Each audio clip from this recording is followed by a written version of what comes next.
Hey everybody, Dobie here. Today's video is going to be about what happens when your Marshal gets revealed and then how to exploit that fact. So to start the game, you can see I have a flag on A4. I don't recommend this for beginners. I like playing with the flag here to amuse myself. I think it's the ultimate bluff. And it's a challenge. It's a challenge within the game to play because you have to play a little bit different with the flag up front. And it makes it definitely hard to win. And since I'm playing beginners, it gives them a chance to beat me. If they have a scout here and I go second, they have two shots at beating me because it takes 2 turns before I can block them. So that gives them some hope to beat me real quick. But then the longer the game goes on, the harder it is to win too. So if you have a flag up front, you have to try to win real quick. Now I try to make it so I have a symmetrical setup so the players, when they play me, I hope they hit this bomb here.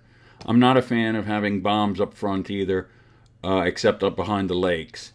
This is too easily to be found by scouts. You don't want scouts hitting your bombs. You want at least a lieutenant or captain. I hate it when sergeants, miners, and scouts hit a bomb.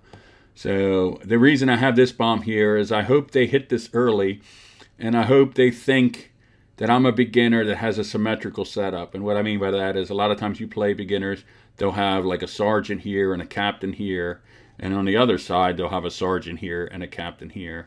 So what I'm trying to do is get in their mind that when they hit this, that this is a bomb, and hopefully they think this is a bomb, and that they won't even bother checking to really see if it is a bomb. They're just going to assume it's a bomb, and then I can play the whole game without even defending this. And it really works. So that's why I have the captain here and the captain here. And then what do you usually place behind a bomb? You usually place a sergeant, and that's why I have a sergeant here. And then so now the goal when you have your flag up front, what you have to really do is your first 2 moves. You should move up and over to cover the flag. That's the 2 most important moves, because if you try to be too cute and start moving over here or moving on this side, eventually a scout's going to hit this, and you're going to lose in 3 moves or 4 moves. So you don't want to do that. Then once you get this covered, then you want to try to clear this column until you hit a bomb. And the reason is you just want to make sure you clear all the scouts, miners, and sergeants down here, because they'll come forward and will eventually get your flag. So if you don't find any bombs in this column, then you go the back row until you hit a bomb. So that way you don't have to worry about scouts coming from the back and then coming up. I've lost quite a few games doing that. So if you can clear this column to a bomb or the back row until you get to a bomb, then you can almost play a normal game. All right, so let's get started and see how this game went.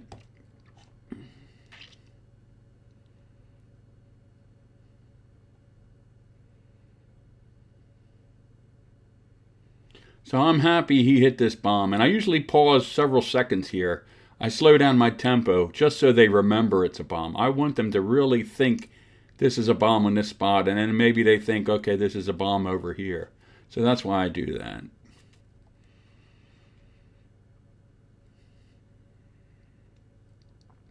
So he's using a lot of scouts early. I'm not a fan of that, but if you're aggressive, that might be okay to do. I mean, he's found out some good information, the bomb, the captain, and the captain. Now I just found a miner here. And let me just talk about that. I don't like miners on the front row like this. Miners are very important, especially when you start playing better players, like over 500 ELO or higher. You're going to need your miners to open up bombed-in flags. So they're very important. So you don't want to waste them up front. You might want to have a couple miners up front just in case your opponent blocks off the sides. That way, if they were in the back, you'd have to move a lot of pieces and waste a lot of time to get your miner up there to open up a side to attack. So you might want to have 1 or 2 up close, up front, to open up bombed-in sides. And then another reason I have 1 up front is I like to use it to bait scouts. I make pretend it's a bluff that it's a high piece, and hopefully my opponent wastes a scout on a minor.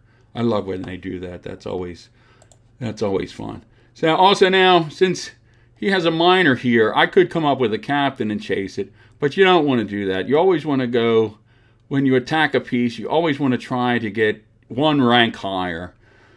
So since this is a minor, you want to get one rank higher to kill it and use a sergeant instead of a captain. So that way, when this gets captured, I can find this information. And this could be a major, so I'd rather lose a sergeant after capturing a minor than losing a captain and capturing a minor. You want to try to optimize your victories and minimize your losses. So that's why now I pull the sergeant out. And this is good too, because now it makes it look like this isn't an important piece. This might be a bomb. So this is good. He just wasted a scout. He's going through his scouts very quickly. I think a lot of beginners do that, and they really shouldn't. They should save some of them. So now I'm going to get this minor. So these must be scouts, or maybe this was a very high piece. Not sure why he didn't want to take my sergeant. Maybe he's just a bad player. Okay, so now that's good. So with my sergeant taken here, I've got a scout, a minor, and I got valuable information on this major. So that was a really good minor victory in this game. So okay, so it was a scout. So that's why he didn't want to take my sergeant. So we're just feeling each other out here. I'm trying to find another scout with my minor, and it doesn't appear this is a scout. I probably should pull it back. But now I'm targeting his major. Since I know his major, it was revealed, I'm running up with a bluff piece just to see how he reacts defensively. I want to see if he brings his big pieces over, and then I can develop a plan of attack once I reveal his big pieces. I don't think this is a big piece. I think this piece right here is his Marshal. It's just an obvious read after playing. When you play over 1,000 games, it really becomes easy to read lower ranked players. You can really read what their pieces are, and I'm almost positive that this is his Marshal. But I want to see what this piece is,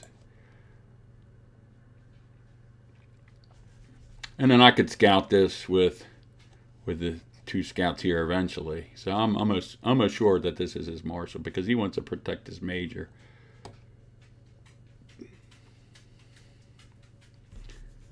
So now he should have won over here, but now he got his Marshal revealed. Now this is like a tipping point or a turning point in the game, and you should always be thinking as a beginning player, as a beginner, you should always be thinking in your mind, what should I do once my opponent's Marshal was revealed? You should always try to have a plan of attack to say, oh, is this a Marshal? What am I going to do? What am I going to do? And so in this case, a lot of times, as soon as the Marshal is revealed, you want to rush to move your general into the other side and start attacking. But the problem I have right now is I don't know much about his setup. I don't know really any high pieces except the major and captain over here, and they're being protected. So if you don't know, if he hasn't moved a lot of pieces, you might have to wait before you move your general. You use your scouts, use some of your lower pieces to find colonels, majors, and captains. I think a big mistake is if you rush up there and then you don't have anything to hit. So like this lieutenant, it's not worth it for me to come with a general to hit that, because then that'll allow him to play defense, and I don't want to do that. So I'm going to try to clear out his lieutenant with my captain. Now he might think this is my general, so he wants to know what it is. And that was good that I cleared that out with a captain. Now he's going to bluff me here. I thought it might be a general because it's behind a lake and his Marshal was over here. But the way he moved real quickly, it almost telegraphed that it was a bluff piece. But I wasn't too concerned about it right now. I didn't really care what that was. So now he's going through his scouts really quickly. And this is an interesting move here. He brought his scout down, and he wants to check this piece no matter what. Let me go back. So what I did is move this piece over here. Now I think this is a nice trick you might want to do when you play higher level players. If this was a Marshal or a Spy, I might be inclined to move it over here. And like telling my opponent, please hit me, don't hit this. And the odds of him going down are extremely low. Maybe 1 in 100, 1 in 500. It is extreme because they made up their mind they want to attack this piece. So if you have a Marshal or Spy here and you move it over and he goes this way, he's probably not going to worry about this piece anymore. He's probably going to think, oh, that's just a sergeant or lieutenant or a worthless piece. So that might be trying, if you're playing a higher level opponent and maybe they're better than you, it could be a good trick to try to fool them. Because they'd never expect for you to put a Marshal or a Spy in front of a scout. So now he's wasted a lot of his scouts. He only has 1 scout left. So my plan here was now to see how aggressive he was defensively. Because I'm thinking now, since he used up 7 of his scouts, I think I can target the Marshal with a Spy. And that's another problem. When you reveal your Marshal now becomes a target for the Spy. There's no guessing game. So you can actively start stalking the Marshal. Your only concern is scouts. And since he has only 1 scout left, it might be worth me running up there to see if I can attack him.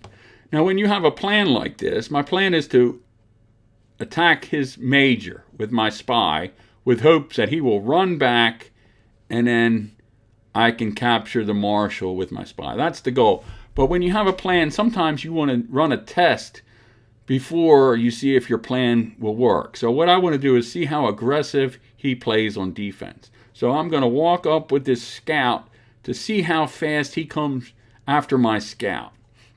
Now he probably thinks this could be my general. So he has to play defense. He's coming over. He thinks this is my general.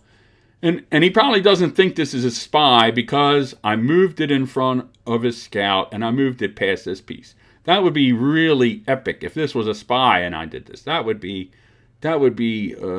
crazy good to do that. But I play with a flag up front, and I'm not sure I would even do that. So he tries to catch it, and then he finds out I was bluffing him. And then so that was good. Now I found another piece. So at least if my Spy trick to attack his major and get his Marshal, if that doesn't work, at least I know another piece I can attack. So I can get my general to get that piece. So now moving forward, what I have to do, I have a problem here with these captains. I'm going to trade off the captains. And the reason I want to trade off these captains is because if I run up here with my Spy to bluff attack this captain, he might attack me. The captain might hit the Spy, because a lot of times people don't value the captain so much. Like in the beginning of the games, you run your captain up and you might hit a bomb. It's like, it's bad, but it's not that bad. So I'm concerned about that. But I think the real problem is if I run up here and I wind up somehow forking his major and captain, and then he moves one of the pieces away, if I don't attack the other piece, he's going to know, hey, this is a bluff, and then he might say, hey, that might be the Spy. So I don't want that to happen. So what I want to do is clear out the captains and then target the major. So we'll see what happens.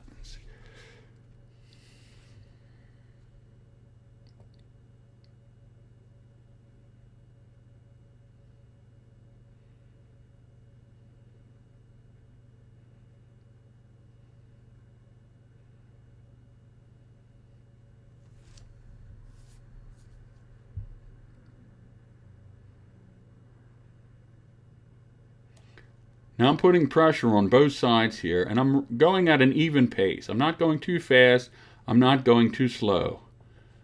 But notice when I went up to his major, I did not hesitate at all. That's very important. When you're bluffing, you don't want to hesitate. You don't want to put any doubt in your opponent that you have fear or that you have doubts, because then they might think, oh, he's bluffing, and then they might hit the piece. So we'll just watch it again real quick, just to see the tempo, how I went fairly smooth, normal tempo, and he's scared. He thinks this is a general or colonel, and his major is definitely worried. So now my only problem is this piece moves, but it doesn't, so this might be a bomb. I finally cleared this out. I thought it was garbage, and it turned out to be a sergeant. And sure enough, he fell for it, and I got his Marshal. So that worked. It's really nice when a plan works out. You know, I tested the plan, and then I tried it out, and it works, and that's always wonderful. But now I got problems because my flag is wide open, and a lot of times when you play beginners, you know, people like under 400 ELO or lower, they're going to lotto. Either they're going to quit because they don't know how to play when their Marshal is lost, or they're going to, the next piece they move, and it's almost, the next piece they move is going to be their general, and they're going to lotto. And that kind of makes sense because you want a lotto. You want to try to get down there as fast as possible before your opponent can get the Marshal and general ready to play defense. So you can almost bet I don't even have to hit this. He's not going to hit me because he doesn't want to reveal it's a general, but it's pretty obvious with the game situation. He's going to lotto because he doesn't know how to play from behind. I have to move my colonel over to protect the flag in case he starts lottoing with colonels. He doesn't like this piece. It's only a lieutenant. He's looking for colonels and majors.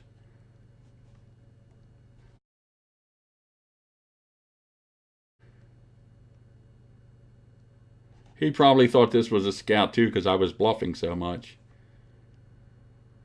And then now finally he lottos into a bomb. So I'm just moving pieces over to protect the flag. And now he starts chatting with me. He really didn't like that spy trick. He thought it was really stupid, but it was so stupid that it worked, if that made any sense. And then he kept on chatting with me, telling me how great I was and how nice my family was, and yeah, he had a good time. All I said to him was GG. I wished him a good game. And that probably made him mad too, but you don't respond to him after that. She just closed chat, but sometimes it's funny what they write. Yeah, he definitely was a sore loser. But anyway, that's the problem when you reveal your Marshal early. You have to play defense, and you get targeted by spies, and it makes it very difficult. So unless you're a very aggressive player, and know how to play defense with your spy general and a really good plays bombs, you might want to keep your Marshal hidden as long as possible. It's just very hard to come back, especially if you get down in pieces, and it's very hard to come back when you're way down and you've lost your Marshal. So it's not a good idea to reveal your Marshal early.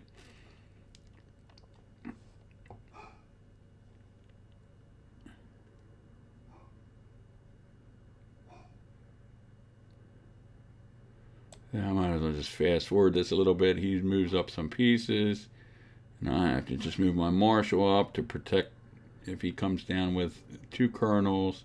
He still has a spy. And now we just let the slaughter go with the general. He's just moving pieces. He doesn't care. He's just chatting with me. And the slaughter goes, and then he's going to disconnect in a few seconds.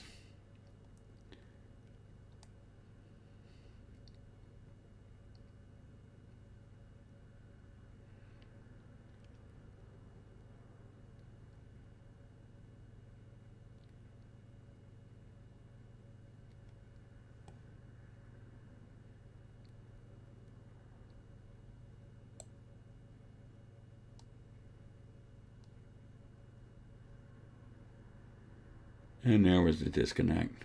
So when we go back, now you might not want to. I'm usually very conservative with my spy.